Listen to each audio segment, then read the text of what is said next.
Well, good morning, Faith Pocatello Daily. It's Monday, April 12th, 2021, and we're diving into a new book. We're going to go into First John, and John was the longest living disciple of Jesus Christ. He wrote the Gospel of John. And John, the Gospel of John, his intent was to prove and show people that Jesus Christ in flesh was actually God incarnate, that his deity is seen throughout. That's where we get scriptures like in the beginning was the Word was with God, the Word was God, and that Word became flesh and dwelt among us, and we beheld his glory as one of the only begotten Son. And we also see in John chapter 10, he says, I am the Father of one. If you've seen me, you've seen the Father. And so we see a lot of these ideas in John that Jesus is God.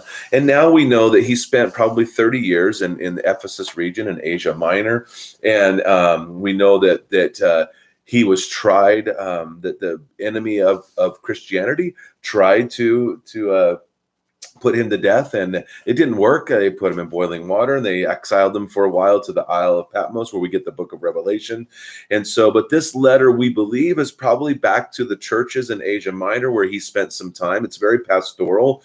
He cares for these people greatly. It would have been written somewhere between 85 and 95 AD.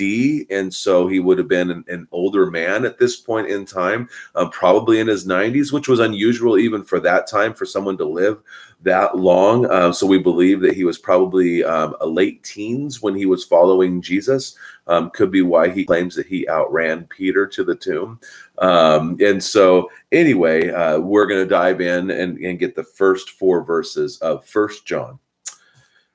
That which was from the beginning, which we have heard, which we have seen with our eyes, which we have looked upon and have touched with our hands concerning the word of life. The life was made manifest, and we have seen it and testified to it and proclaimed to you the eternal life which was with the Father and was made manifest to us. That which we have seen and heard, and we proclaim also to you, so that you too may have fellowship with us. And indeed, our fellowship is with the Father and with his Son, Jesus Christ. And we are writing these things so that our joy may be complete. Now, remember in John chapter 17, we see this prayer of Jesus. And one of the main emphasis of the prayer of Jesus is that for the unity of the church. And Jesus says, as I and the Father are one, may they be one, as I am in them and they are in me. And so we kind of see this here, the fellowship that we have with the Father because of the Son. And we kind of see this idea that we have seen him. We know eternal life. Again, back to the Gospel of John, in the beginning was the Word, and the Word was with God, and the Word was God.